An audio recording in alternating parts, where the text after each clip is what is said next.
Something to take into consideration this Christmas is the colour of your Christmas tree. Most people obviously flock towards the green, the realistic. Sometimes people go for the snowy trees. All of those are available on Christmas Tree World.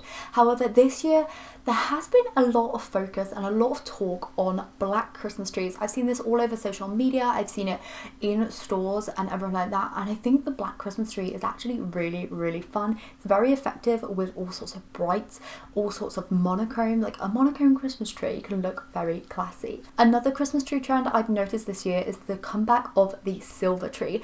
Now think about the 60s, the 50s, 60s when people had those tinsel trees. But pair a silver Christmas tree with your retro, your vintage baubles that you may have been gifted, handed down throughout the generations of your family. I know I have some of my great nan's Christmas baubles.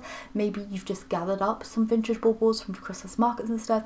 Pair that with a silver Christmas tree and you are onto a true vintage winner. Or maybe you even want a white Christmas tree. All the possibilities are endless with Christmas trees, really, aren't they? But if you have a look on christmastreeworld.co.uk, you will be sure to find something that suits your taste.